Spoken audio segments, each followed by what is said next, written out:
Magazine Live is brought to you by Veroga Leilani's Energy Exchange. Express yourself without saying a word. And Aglorev Entertainment. Mind, body, soul, energy, healing.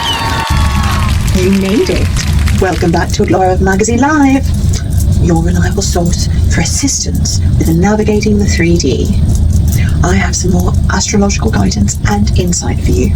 Then, we'll dive into the 3 components of a relationship and how to diagnose which type you might be in, as well as how to treat it.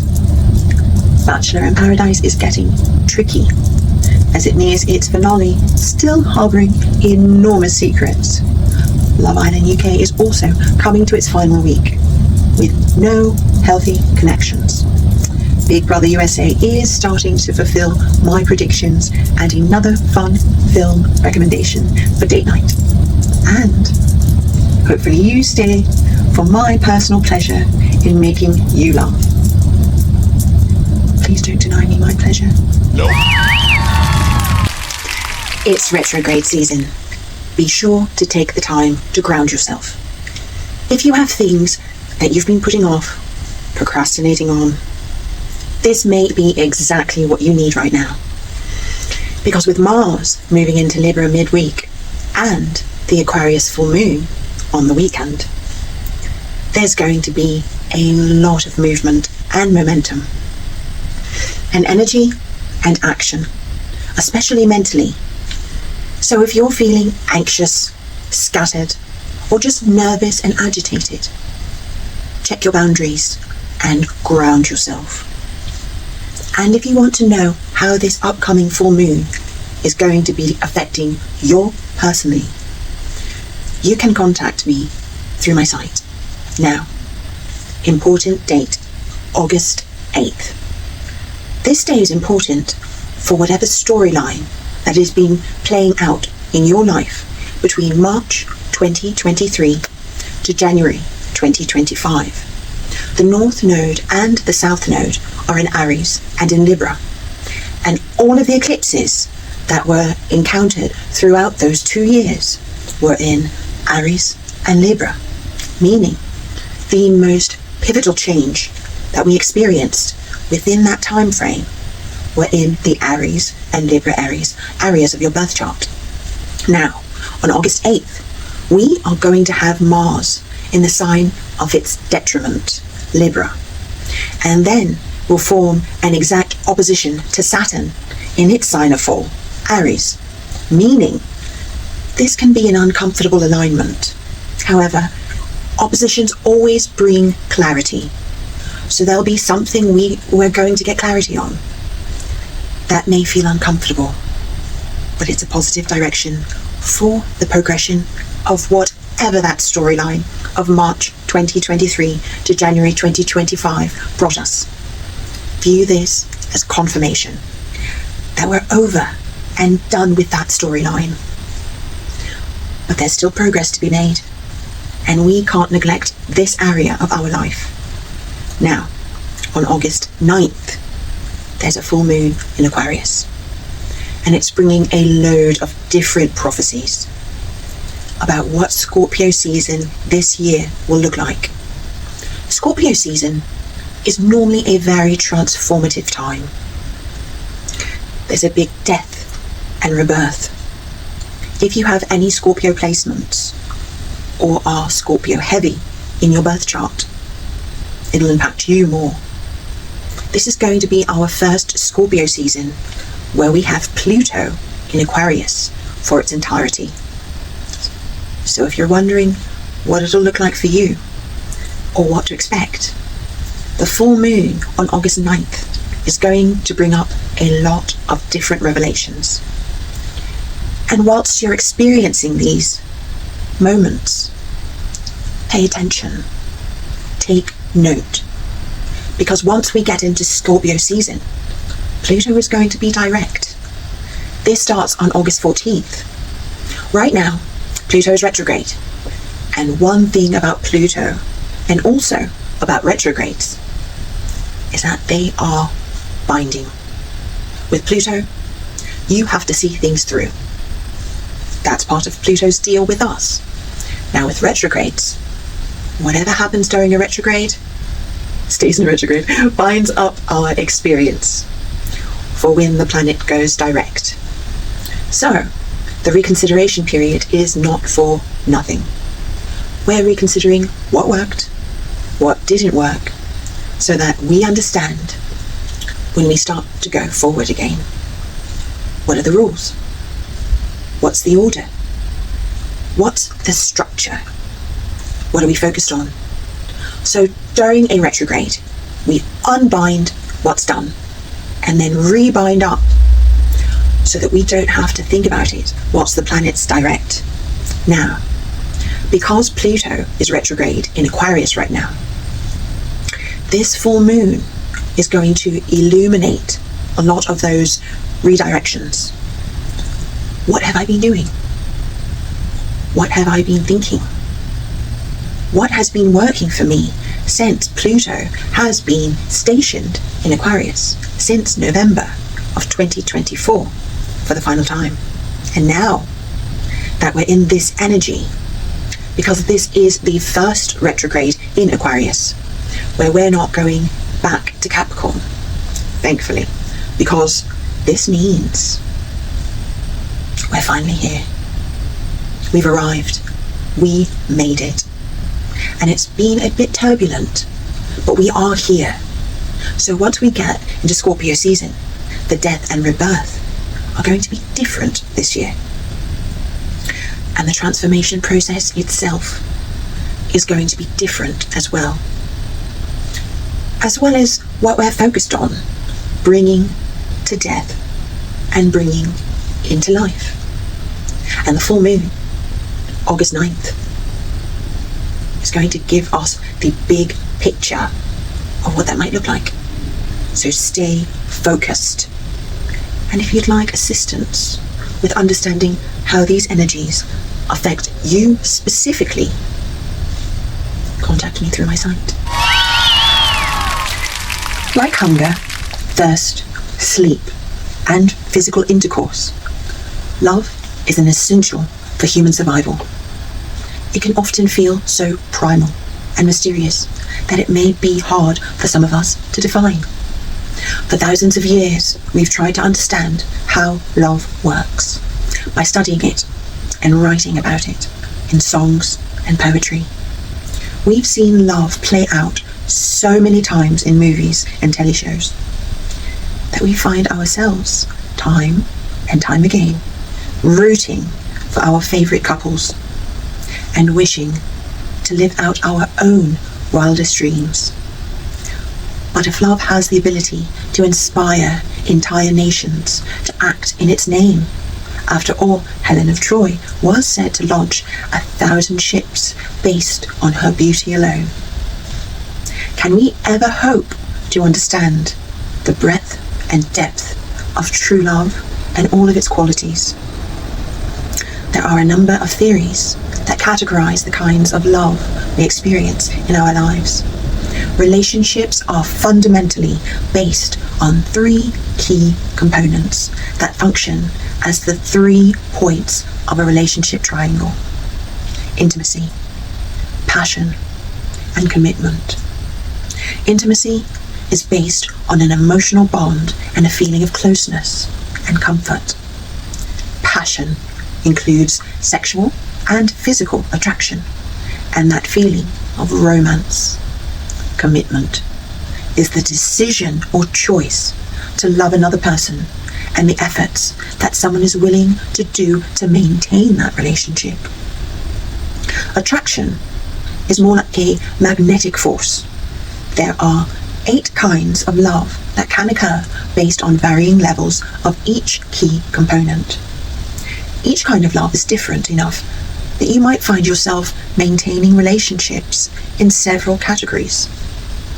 But sometimes a single relationship will evolve over time, transitioning among the types along the way. Non-love is a bit self-explanatory. In this type of connection, you're indifferent to the other person. There's no passion, no intimacy, and no need for commitment. This person may be someone you see on the street, an acquaintance, or someone you know very casually.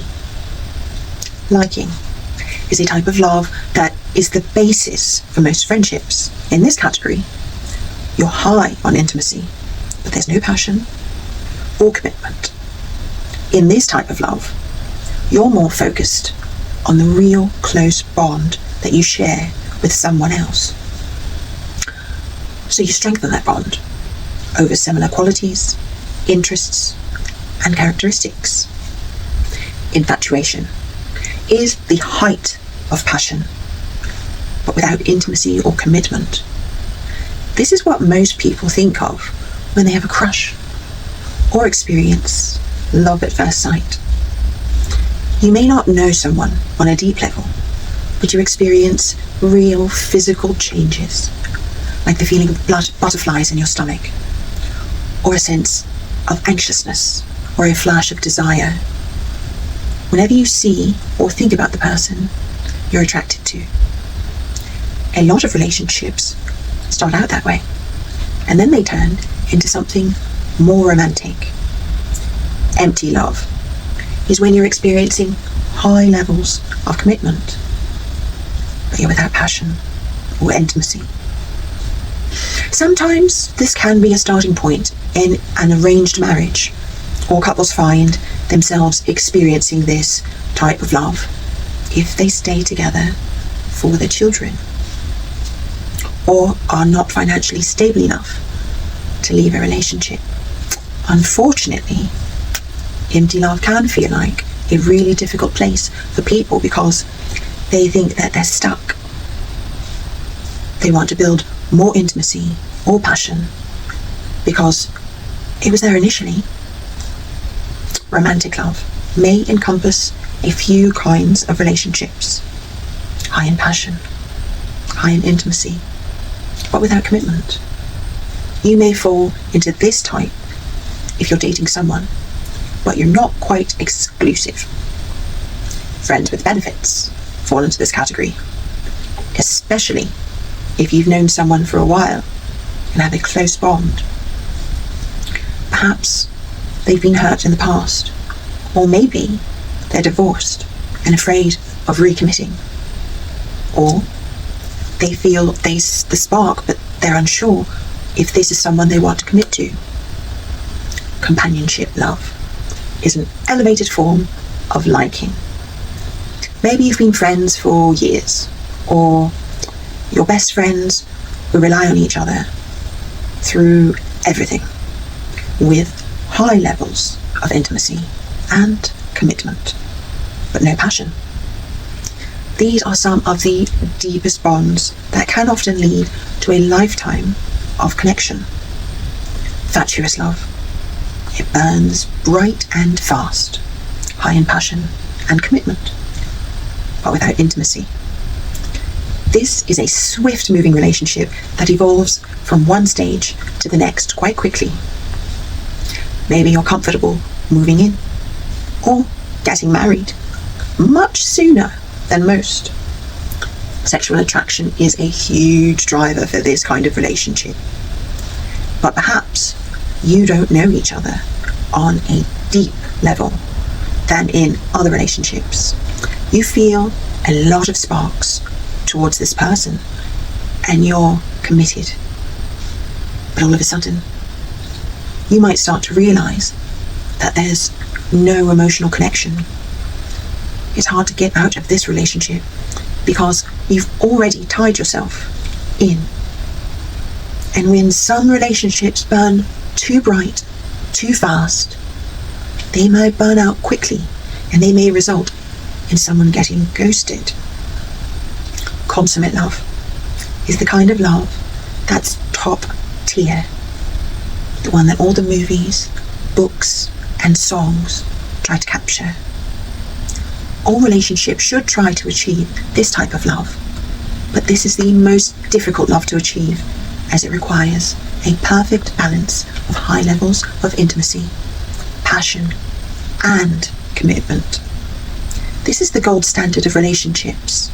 There are a lot of expectations and feelings in how your relationship should be. But the reality of life is that it's hard to always feel passionate with your partner, and sometimes it's a challenge to have the time to connect with your SP, regardless of where your relationship falls. It's important to recognize that there's no wrong way to build a relationship. The kind of love you're searching for depends on the degree you work on all three key components.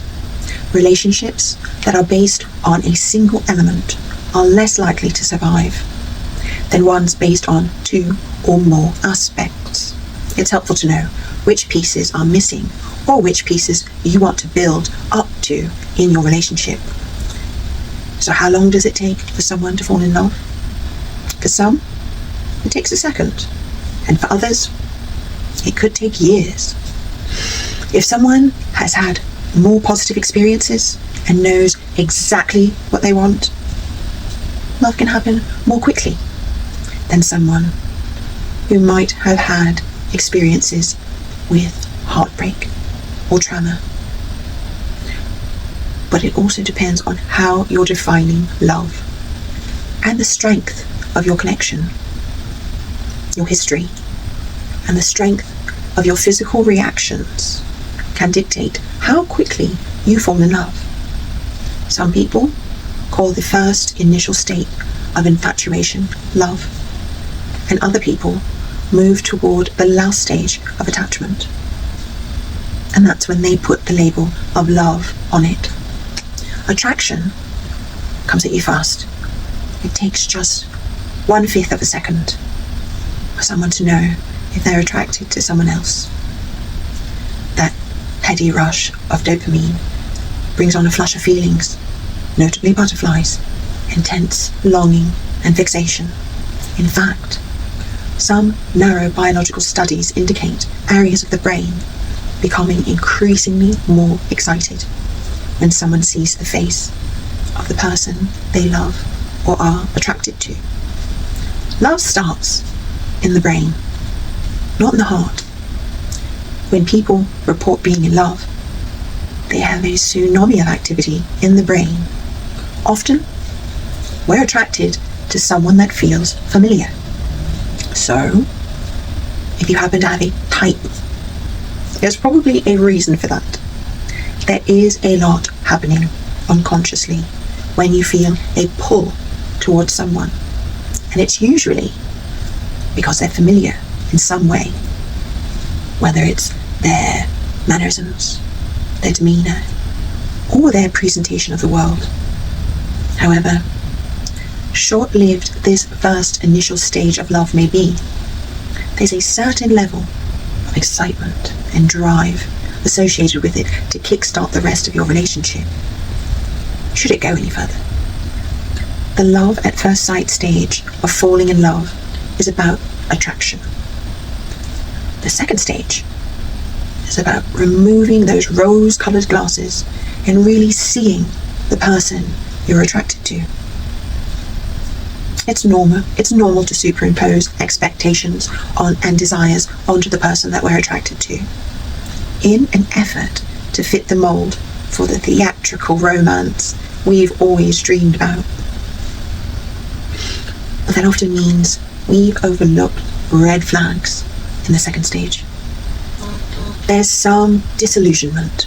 You really get to know who they are instead of who you want them to be. If you continue to bond and like what you see, that's what moves you into the next phase, number 3. Sometimes love can be challenging in that it fulfills a need in the moment, and then that need may eventually change over time. Sometimes you might find that your needs are overlooked in exchange for prioritizing your partner's needs, which results in a codependent relationship.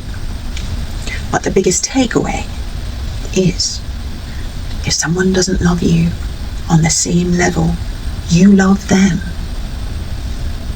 that's okay. A lot of times, people take it personally, them not loving you has more to do with them than it does with you. The people who are the most successful at love are those that can accept the other person for who they are without trying to change them over time.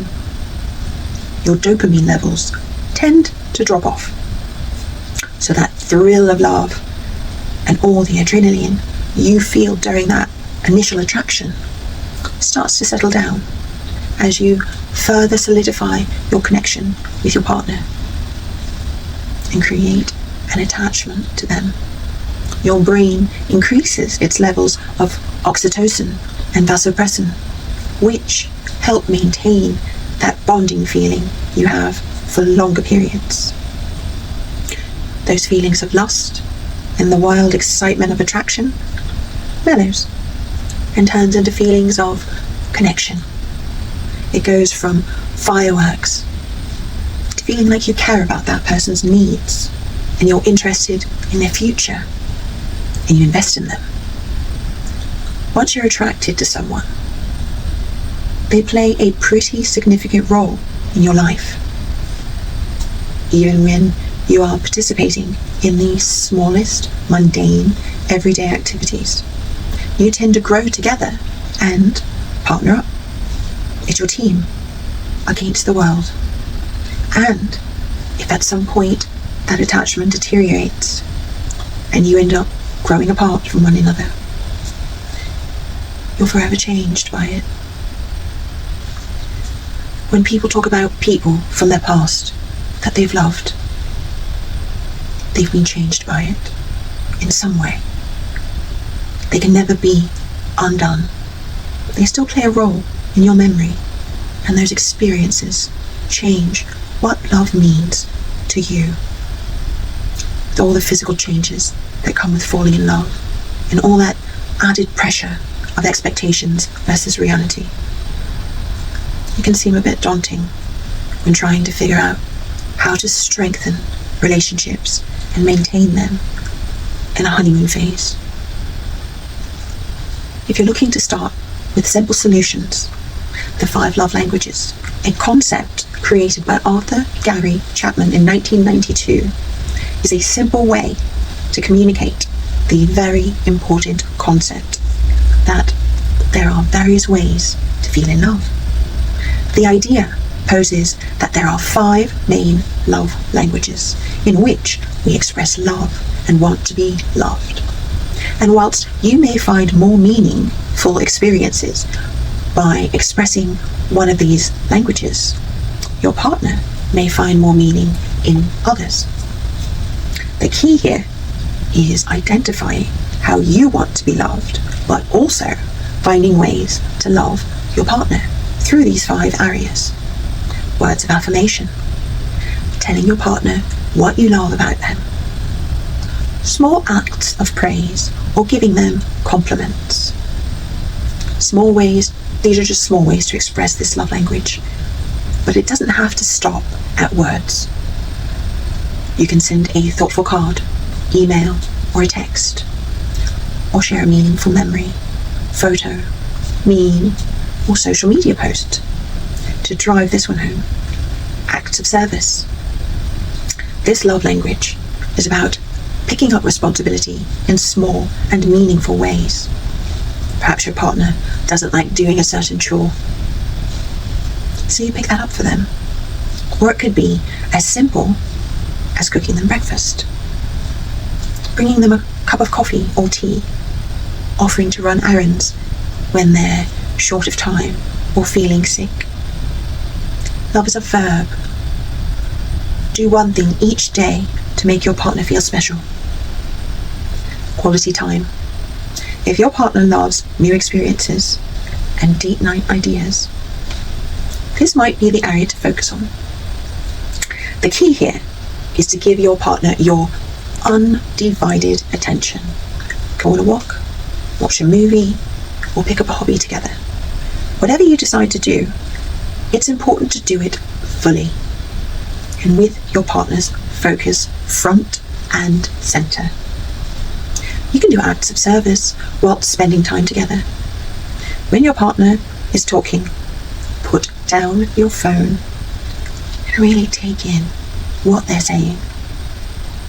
Gift giving, roses, jewellery, or any small token of your affection. This one is pretty straightforward and tends to be amplified when important events, holidays, or anniversaries roll around. And you don't necessarily need a grand gesture. A gift can be something as simple as picking up their favourite foods for your next movie night. Physical touch. This could be as simple as holding hands, cuddling, a kiss or a hug. If physical touch is your partner's language. Sexual intimacy may also rank high on their priorities. The person who uses words to express their affection instead of touch may have to work a bit harder to get out of their comfort zone and think about connecting through touch. The sooner you communicate with your partner, the easier it'll become to love, elevate and support them. And if there is ever a lull in the relationship, turning to these love languages as life rafts may be key in getting things back on the right track. You can identify someone's love language at any point, and it's a helpful tool in helping you to express how you care about someone. And if you need help determining your partner's love language or your own, please reach out. I'm always here for you. Season 7 of Love Island USA is over, but more secrets are trickling out of the villa. Huda Mustafa had 3 couplings during her time in Fiji. Her longest relationships were with Jeremiah Brown and Chris Seeley. After a disastrous relationship with Jeremiah, he was dumped from the villa, and Huda moved on with Casa Amor fella Chris. At first, their coupling seemed to be going well. However, the night before the winners were revealed, Huda dumped Chris during the most awkward date in the history of reality telly dates. During an interview with People, Huda reveals that she could tell that Chris had a wandering eye. I could tell that he would tell me to shut up, she said. He would boast about sleeping with me when it wasn't even all the way in. First of all, she tells People, like, calm the F down. Oh lordy, TMI to the max. I would ask him to compliment me in a meaningful way, like a man would. And he would compliment with shish and shit like that. He would say things about women that I probably didn't really want to hear right in front of my face. He would do the nickname thing for girls and never gave me a nickname. During their final date, Huda asked Chris if he would carry her again so she didn't have to walk in the water. And then he just said, like, no. And I said, okay, then I'll walk my effing self. I'll effing walk myself. She explained that that part wasn't shown. And that's when he walked away. Now, rumours are swirling that Chris is suing Huda for SA. There are 3 things she did that he just couldn't tolerate. Chris explained his issues with Huda during a live stream, which led many fans to urge him to sue Huda. Chris said Huda tried to force him into an intimate act when he had clearly rejected her and was exhausted. This act severely violated Chris's personal will and bodily boundaries, breaching the most basic social and moral standards, according to Chris. When this incident was filmed and recorded on the show, Huda's fan base ignored the facts and forced the narrative of her as the victim. In later interviews and appearances, they downplayed Huda's misconduct and maliciously smeared Chris, causing him significant public pressure. Also, according to Chris, during the filming of the show, Huda's emotions were often out of control. Her lack of control not only was disruptive to their harmonious atmosphere of the show, but also caused significant mental distress to other participants, including Chris, making it hard for everyone to focus on the normal interactions and experiences. The combination of these events made fans see the unfair treatment Chris endured, and they believe his rights were seriously violated, so they are urging him to seek legal help. There is no concrete evidence, only live show interaction and rumours. If you watch my Love Island USA updates, you know my opinion. Former US President Bill Clinton and his wife Hillary are amongst the high-profile figures to be sent legal summons from a congressional committee investigation investigating the late sex offender Jeffrey Epstein. Republican James Comer, chairman of the House Oversight Committee, issued the subpoenas to the Clintons and other individuals. The committee is seeking information about Epstein's history after President Donald Trump's administration decided against releasing more federal files on the deceased financier. A decision that sparked outrage amongst Trump's supporters and some Democrats who refused to accept the Justice Department statement that there was no incriminating client list in the Epstein files. Amid a rift between Trump and those of his supporters on Epstein, this committee, made up of both Democrats and Republicans, recently voted to issue the subpoenas. The panel has also subpoenaed the Justice Department itself for records related to Epstein. Lawyers of Ghislaine Maxwell, Epstein's associate, who is currently serving a 20-year sentence for sex trafficking, has indicated that she was willing to testify before the powerful investigatory committee with strict legal protections. Her scheduled 11th of August deposition, though, has been postponed indefinitely. The Epstein legal saga has spanned 2 decades, with Florida police and the Federal Bureau of Investigation thus scrutinizing that well-connected tycoon for allegations of sexual abuse in the early 2000s. Comer wrote in his letters to each person that the committee must conduct oversight of the federal government's enforcement of sex trafficking laws, generally and specifically its handling of the investigation and prosecution of Mr. Epstein and Maxwell.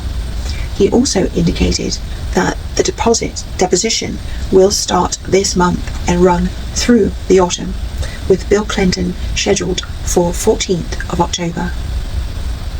Former Attorney General Merrick Garland, Loretta Lynch, Eric Holder, and Alberto Gonzalez were summoned, along with Jeff Sessions and William Barr, who both led the Justice Department during Trump's first term. Former FBI directors James Comey and Robert Mueller were also sent subpoenas. The Clinton administration predates the Epstein investigation, but the couple's critics have long questioned their relationship with Epstein. A spokesperson has acknowledged that Bill Clinton took 4 trips with staff on Epstein's private plane in 2002 and 2003, and met with Epstein in New York in 2002. Clinton also visited Epstein's New York apartment around that time. The letters to each Clinton cites these incidents, as well as other alleged encounters and connections, as reasons for summoning them. Citing flight logs, US media have previously reported Clinton flew on Epstein's jet up to 26 times, occasionally without the Secret Service detail. In 2019, a spokesman said the former president knows nothing about the terrible crimes that Jeffrey Epstein pleaded guilty to in Florida some years ago, or those with which he has been recently charged in New York. The Clinton Foundation and Bill Clinton's press office did not immediately respond to a request for comment. The Department of Justice had no comment. The committee is seeking all of the department's documents and communications of Epstein and Maxwell relating or referring to human trafficking, exploitation of minors, sexual abuse, or related activity, as well as files from the US criminal cases against Maxwell and Epstein, documents from a 2007 agreement to not prosecute Epstein and federal investigation into the former financier.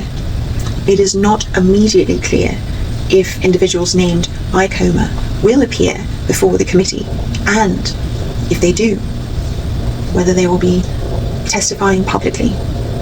Over the last 200 years, only 4 other former presidents received subpoenas from congressional committees, and only 2 provided testimony. Notably, the committee investigating the 6th of January 2021 Capitol riot voted during a televised hearing to subpoena Trump, who then sued to stop it. The subpoena was dropped when the committee disbanded. Federal prosecutors charged Epstein with sex trafficking of minors and other crimes in 2019 during the first Trump administration. He died by suicide in jail that August, and almost immediately afterward, many began questioning the circumstances of his death. This summer, Attorney General Pam Bondi announced her department, after conducting a review, had found no evidence of the long-rumoured client list. She also said evidence supported that Epstein died by suicide. The government would release no more files, she said. The announcement sparked outrage amongst some supporters of Trump, who promised in his campaign to release Epstein records. The fight amongst House Republicans over the case grew so contentious that Speaker Mike Johnson sent lawmakers home early in July to block a vote over the Epstein files release. As demand grew for the Trump administration to release more Epstein records, the Justice Department recently met Maxwell. A source familiar with the discussions told the BBC US partner CBS News that Maxwell did not implicate Trump when discussing Epstein's misdeeds. Trump's officials are discussing whether to make the transcript and audio of the interview public.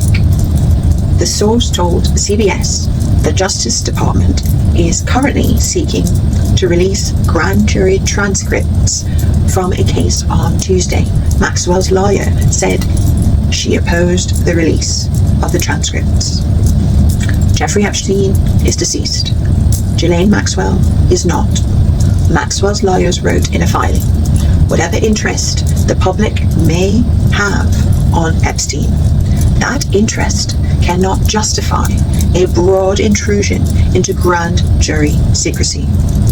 In a case where the defendant is alive, her legal options are viable and her due process rights remain. The BBC has asked the White House for comment on the subpoenas. No word yet. Okay, Bachelor in Paradise is, I believe, approaching its final weeks, and it's a little bit scary because we know that at the end they are going to be engaged, and yet they are not really showing signs of strong, healthy, or longevity type relationships. Up till now, Jess and Spencer are demonstrating the most healthy balanced relationship of all of them. However, I don't know if that is necessarily saying much. It's the drama that fuels the show, though, so we are fortunate or unfortunate. These are the things we have to focus on, so we have examples of this poor behaviour. So ironically, Dale and Kat, who I do believe have not the best communication, however they do have decent communication skills, so that is different. They don't necessarily know how to communicate with each other, however they do take time, they understand what they need, and they get beyond that, and kind of their communication for the moment is working. But I do believe that has a lot to do with the fact that they are very physically attracted to each other, and Kat fits the phenotype of what Dale wants for his first lady. That's basic thing, because I'm still convinced that Dale is DL. But anyway, usually with those types, they do want basically for the physical, so they are willing to put up with a lot to garner that. We'll see where that goes. That might be one of the ones where there might actually be a proposal, which I mean, it could work because he is financially stable. She could lose herself in the making of a family. Those type of relationships still could work, whether or not they would be fulfilling or romantic. Anyway, we'll see where that one goes. Bailey and Jeremy, that is the bomb waiting to explode. Jeremy is now flip-flopping with what he is saying, which a lot of what you are thinking are inside thoughts. And the fact that you were so vocal about Susie and telling all the lads that, you know, you even phoned her to ask her to come back, that's on you. That is on you, Jeremy, because you were thinking bro code or something. I don't know why you were trusting these fellas with your information. Never trust people with your stuff so that they can take back to you and use against you to get what they want. This is a very big lesson in knowing who you're dealing with, trusting know who's your friend, and trusting no one with the details of things that can actually damage you. But because these fleeting thoughts, a lot of us have them. A lot of us have cold feet, and I'm not saying Jeremy is right, and I do believe Bailey, because we know, she should know. But in real life, these things do actually happen, and in real life, they still get married, because human emotions are fickle. To be quite honest, it is entirely plausible that Jeremy is fickle, and it is entirely possible that he could still make a commitment to Bailey, even with the actions that he's taken. Would they be pure? Not if Bailey knows. If Bailey does not know, possibly. Only because without her knowing, it would keep her actions pure, and he would feel guilty and in a way try to make that up to her, which could actually enrich their relationship. Sometimes secrets should be kept secret if there was not actual cheating that happened. There was no physical encounter.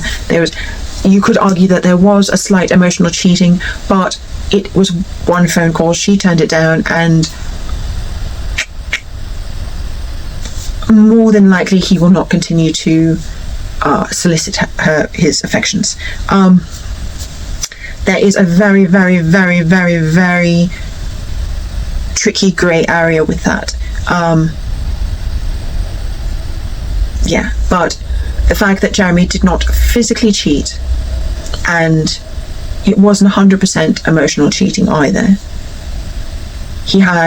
Everyone has those moments where they hate their partner. It's quite early in their relationship, and yes, that is a red flag.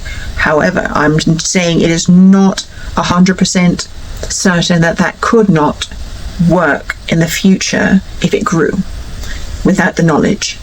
However, bring in Brian, who is starting to look like he is growing unhappy, because he does seem to be like the stirrer of the group, very fickle. He's kind of like Jax from Vanderpump Rules.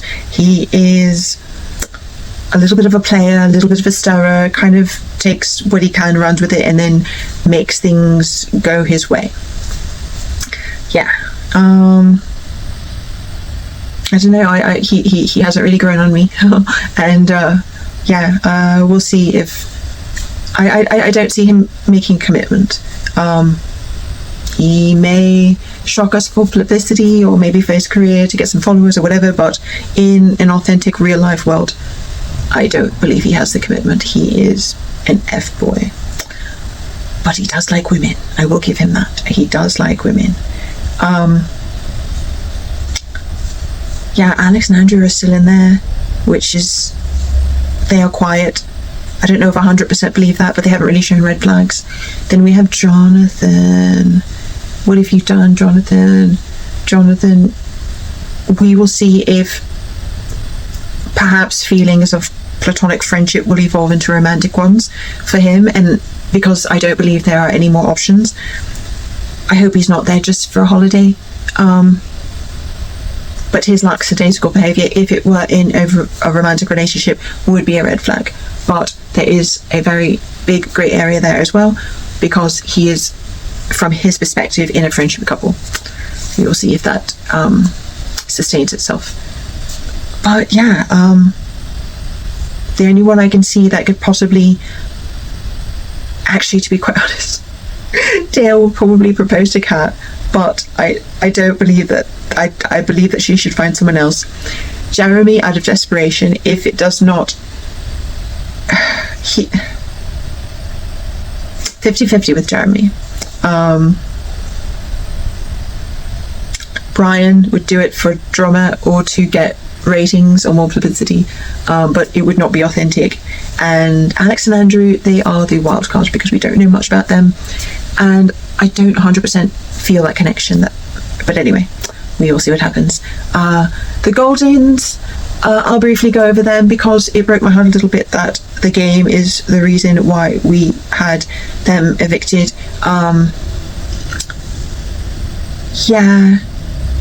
Watching them makes a whole nother spin on Bachelor in Paradise. I didn't 100% watch the Golden seasons because they're always talking about health problems and death and widowing and all these things that I don't really want to focus on or put my thoughts on. So it's hard kind of watching them, and in a way I understand the young ones saying that they are irritated by the Goldens because all they do is go on monologues, and I do understand that because I went on a cruise once and I had to stay in my cabin for a lot of the time because every time I would go out everyone was over like 50-60 and all they would talk about is death and all these maladies and divorce and all these negative things, and I understand that's part of life, but if you focus on it, it's going to bring more to you. And so it was hard for me to watch that, and it's hard for me to watch the Goldens because even on Bachelor in Paradise they are still talking about things of that nature, so it's not really exciting and fun and party driven, which is the motivation of why I like to watch these reality shows.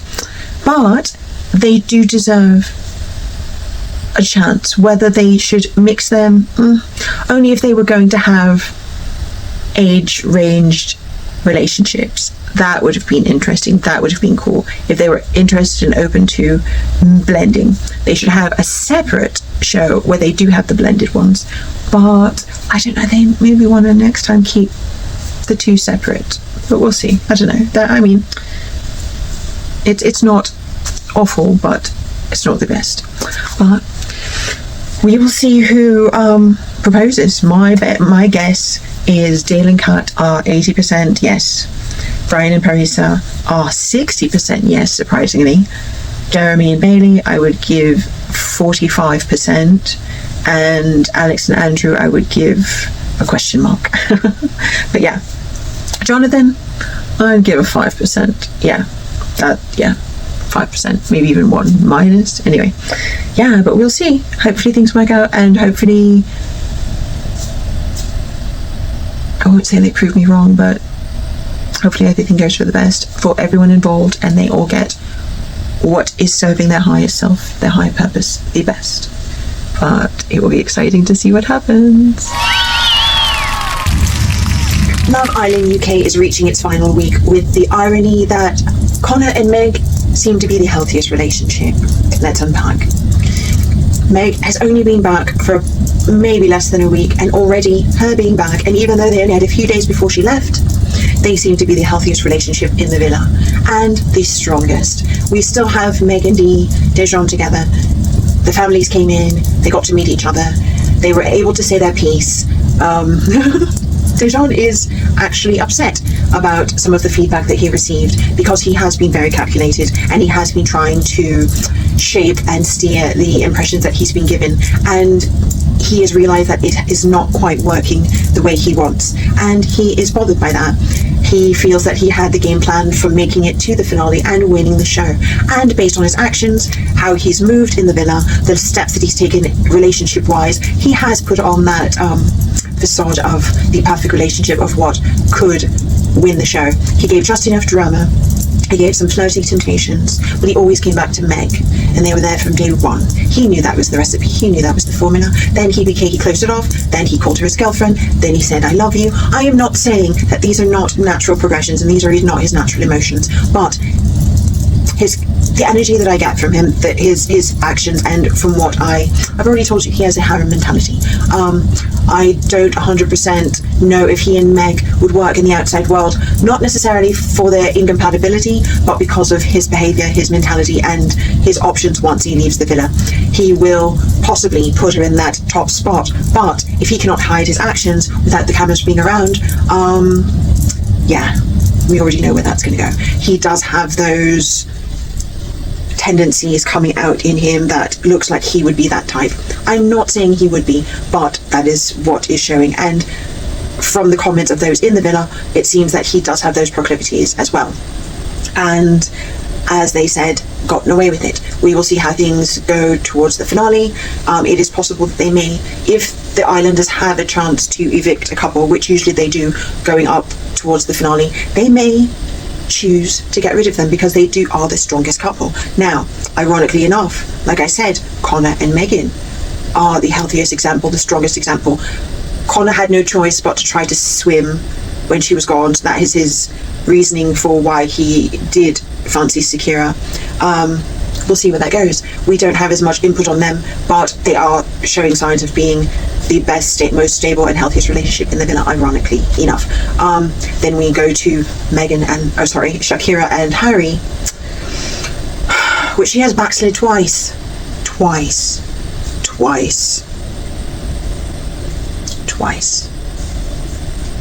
Like that. I mean, there's only so many excuses and things that you can say to make up for that behavior. The thing is, she's snogging him. She's happy. It's an addiction at this point. She's addicted to Harry. Something about him addicts these girls, and it's probably because he is very charming, he is fun, he is charismatic, he's intelligent, he's athletic, he was a former footballer if I'm not incorrect, and I believe he deals in jewellery, diamond and gold, so he probably is wealthy without any of the accolades that will come from the show.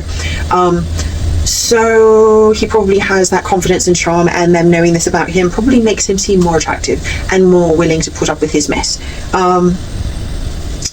Yeah, I'm still not seeing the charm of Harry, but Shakira is stigmatized. She is in that dick sand, she is gone, and I wish her luck. I hope the best for her. Harry claims that she brings out the relationship side to him, but he was with her when he was, backsliding with Helena, so we'll see how much a relationship means to Harry. It might also be because he knows that she is the best option to get to the finale with. We will see how that pans out. Yeah, not the best example. We already know Harry's a pretender. Harry breadcrumbs. Harry gets away with everything, but they keep letting him back, all of them, even his ex of years. And I'm surprised that he actually lasted in a relationship for years. He probably was doing things on the side there too, but anyway. Yeah, and then we have Yasmin, still convinced of that Y chromosome influence, is staying with Jamie, I believe, because she knows JJ at this point gives her no. I believe all of them are playing for the finale for the most part, with the exception of Connor and Meg, but even maybe to a certain extent they are as well. But all of them are moving like they are moving for the finale. Helena just got with Blue. Don't really see the energy there. she's still stigmatized over Harry, and she has some Y chromosomes going in there as well. I was hoping to see if I could get some indications when the family came. I mean, it really doesn't matter, but it just, when you are coming across as something and you are actually something else without the giving someone the choice, that is when it gets bothersome. Full disclosure, no problem. A little, not giving them a choice, I'm a little bit bothered. But anyway, I could be wrong. But the cranium, the skeletal structure, the dimensions between the shoulders and the hips, a little bit of bump. Anyway, I don't know, Helena probably will, but the irony behind it, she suffered so much they may vote her through, but yeah, Helena will probably be gone. So then Harry and Shakira can rest at peace, and I mean, they're already in peace, they don't really care. Shakira's a little bit flaunting it in her face. Then we have Tony. Unfortunately, that one I'm not sure about. Tony, I love as an individual. She's Spitfire, her and Shakira are great. Unfortunately, her and Cash, I'm not 100% convinced on that one. He is an amazing character, and the more they show of him, the way he approaches things, the way he communicates, all those things, beautiful. I don't know if the chemistry is 100% there, if the energy is 100% there. She's stigmatized by Harrison, and I don't know if she can get over that. She is a little bit forcing things, I believe, so that she can get through this, and in a way he's a placeholder. When she gets out, I do believe that she will DM Harrison, even though he isn't there. We'll see what happens when they get out, but I do believe that, unfortunately, Tony and Cash, I don't feel the energy there. Cash is into her, yes, but because he is so into her, she probably has a little bit, she's breadcrumbing him at this point. She is the girl example. She does have a lot of masculine energy, I will say that. So she does tend to be the masculine energy, and possibly with Harrison, because he also tends to seem to be the masculine energy, that is possibly why they butted heads and did not work. Whereas Cash has a more feminine energy in him, and that's why it would be a balance. But from her perspective, she may not be into that. Yeah, I don't know how many couples. I think they go down to 4, which I believe means they have to get rid of 2. Am I doing the maths right? So within the next few days, they are going to be narrowing it down. And to be honest, I don't really see anyone or want anyone to. I don't have a favourite. Like, I don't have a favourite couple.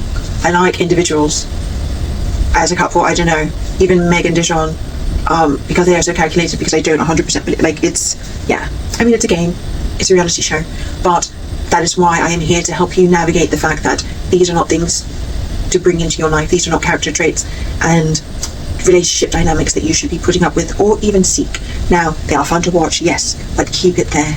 That is why we have reality television, so that we can watch and enjoy these things and these dynamics without having to suffer them ourselves, learn by their mistakes, watch how they are actually being, and recognize that that is reality, and how men chat in there and how they move and how they behave, that is a reality. So know, when they show you who they are, believe them. And with that being said, I look forward to how this is going to go. Okay, this week in Big Brother is shaping up quite interestingly.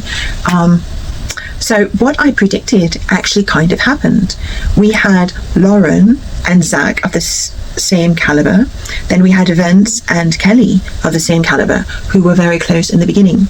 But because Lauren wanted to play the game, she separated from Zach and moved down to Vince, who, of course, when an Adam is excited, it flares up. In the beginning, his loyalties to Kelly were more evident. Now that he has the option of punching up to Lauren, you see the tension start to break, and it's very evident. And also with Lauren coming out and playing so strong, so fast, making herself a target, Vince also needs to separate himself from her, because he would be damaged by that relationship. Although by week 1, him doing what he did, it did show that there was a separation between the pair of them, so that was kind of insurance for him. However, now Kelly is feeling misled, misused and mistreated, and Vince doesn't really care, because both he, Vince, and Zach both fancy Lauren, and they showed it with their vote. they both wanted to protect her from having to break a tie, to protect her from the emotional disturbance that would have had. They are coddling her because they both fancy her, which leaves Kelly displaced. It also ironically displaces Zach in a way, because Lauren wants to play the game, so she's going to go over towards Vince, like I told you, because he is continually protecting her and they are in this game. She may end up cleaving to him subconsciously because the dopamine, the endorphins, and the vasopressin. Zach may, like I said, may get displaced because he is a little bit of a threat, because that showmance is predictable and it will get cost to her game. So yeah, what I predicted is starting to evolve. So either Zach or Lauren may be one of the next to be evicted, because of the fact that Lauren is going to probably Kelly. Kelly is starting to act out, and Zach will start to act out once he realizes that Lauren is now with Vince. He hasn't quite discovered that yet. He is still being her knight and fighting for her. Once he realizes that she will pick Vince, we'll see where things go then. Now, Lauren, I keep calling her Lauren, Kelly has seen that Vince is not necessarily picking Lauren, but she feels his absence. She feels him neglecting her. She feels his change. He is no longer there with her, and she is acting out. Yeah, that's interesting. Now, with the Ava's interesting because her and the Rachel connection is quite cute, and the fact that she fancies Rachel. I understand. Rachel has this essence, she has this spirit, this energy, and it's so attractive. The way, her authenticity, the way it just grows on you. Even if it annoyed you at first, something about her is just magical. Rachel Riley is an icon. She's magnetic, and I recently discovered her on The Traitors, but that's a whole nother reality show I may cover on here or not. I'm not sure, because it doesn't really have the couple dynamic red flags, but Rachel, love her. So it's cute that Ava and Rachel paired up, and that Ava is now crushing on Rachel, even though she is in a heterosexual relationship at home. Yeah, there aren't really any showmances to speak of as of yet. However, I do feel that some will start to evolve, because even with Catherine and Riley, that one, he is obsessed with her, and if she is not afraid of it, it may evolve. She seems to be encouraging it. I have been watching the live feeds, and she does seem to be okay with it. So that one actually might be a smouldering burn that they may try to keep secret for as long as possible. If anything, that if they match, they are perfectly matched. They're one of the ones that I said were perfectly matched. If they match, that would be Magnet, and they would be one of the ones that would last past the game. So if the ones that I announced in the first week, Vince and Kelly, Lauren, Zach, or Riley and Catherine, if they actually matched, they would last after the game. Even Lauren and Vince would last after the game, because he is the one punching. But yeah, it's interesting. If the fella is punching, it lasts. If the girl is slumming, it doesn't. So let that be a lesson to you ladies. Only go for the pretty ones if you are more interested in a physical connection. I'm not saying it couldn't work, but the odds are more likely, if you want a sustainable, lasting relationship, to pick someone who is well, that's not necessarily true, because they will hurt you too. It's hard to explain. There are a lot of factors that go into it. I just see these energies, and looks don't always have a deciding factor, but they do have a factor. So kind of like you tell a fella to date within his range of his budget, date within your range of looks. That is, resources is what is the most important thing. But after that, if you can't find someone who is not minging, and you can, kind of deal with them and they're pretty enough, or if you yourself are the provider and you do not necessarily want to be tied down, or you just want to have a serial monogamous lifestyle without marriage, that is something that is available as well. And then you could choose someone who is a little bit more attractive, because you are not going for them for the resources. And I know that may be controversial to say, but they are either wealthy with resources, or they are good looking. Very rarely will they intersect. unless they are a trust fund, and it's from a fellow who was minging and he married a model because of his money and then produced beautiful offspring. Then you have the trust fund beauties. That is ideal. However, in regular life, the more available, you're going to have either good looking or wealthy. So the option that is best are the resources. Choose the ones with the resources. If you find a decently attractive one, as much as possible to your body type, but make sure that you are protected and that you are in a lifestyle that, if you're giving up your freedom and if you are making all of these conveniences and all of these compromises, make sure that it is a circumstance and a situation where you will be happy. And if you're going to trade your freedom, which is the highest vibration with love, that's make sure it's for a good reason. That's all I'm saying. And if everyone says that looks fades, I believe that you can keep them for as long as you want. But if you feel that looks are going to fade, then don't trade on something that will no longer be viable in the future. Trade on something that will still be there and that you can still count on, theoretically, if nothing awful happens, and more reliable. So choose the resources. Yeah. Anyway, there's a long-winded way of saying let's see what happens next week, and hopefully maybe they will get love and money. Okay, this movie's recommendation is Freelance with John Cena and Alison Brie. It is quite a cute film, action-packed. It's basically about John Cena being a bodyguard that goes to protect a reporter during wartime, and things happen where the interview gets out of control, and there's a lot of action-packed. There is I believe there may be some crimson fluid, so I wouldn't necessarily say this is for the younger generation. It is a very cute date night film, a little bit of comedy, a little bit of a light tad bit of human interaction or romance, if you want to call it. Few homoerogenous moments, which might be nice for some. Overall, it is a cute film. It is cleverly written. It is not necessarily introspective. It is fun. It is exciting. It is something that you could have on and not 100% have to pay attention to and still be entertained.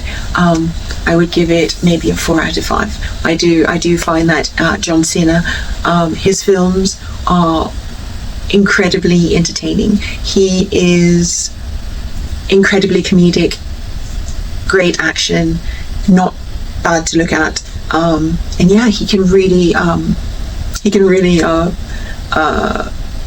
drive a film. So yeah, it's cute, it's comedic, it's fun, action, special effects.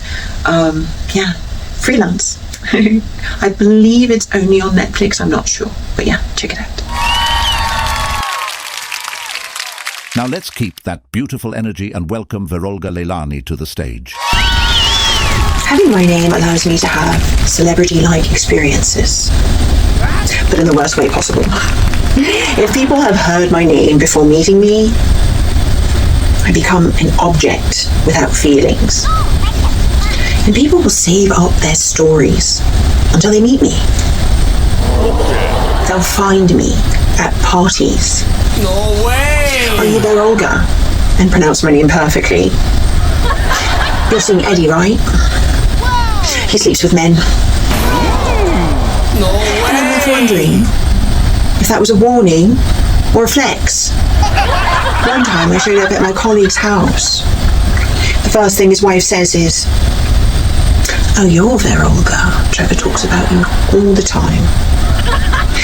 We were taking bets on whether you're a boy or a girl. No way! I lost. Right? You are tall. I was filling out a credit card application from the campus recruiter, and they were asking me to spell my name when a stranger just approaches me and says, "You're there, Olga." No So I get test way! results. Look out, world. No way!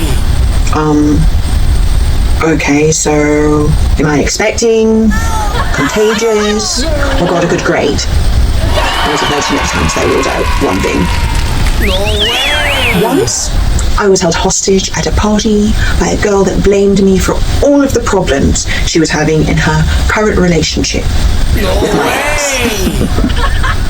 He said my name every time she had an issue with something he did. Apparently, I damaged him. He should have spent more. It's my love for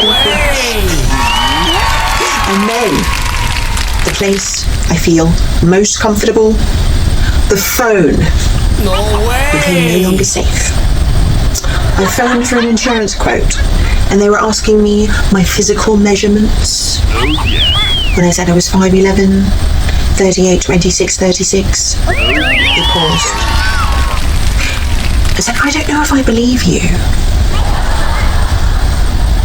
Can you see me? I went with the other company.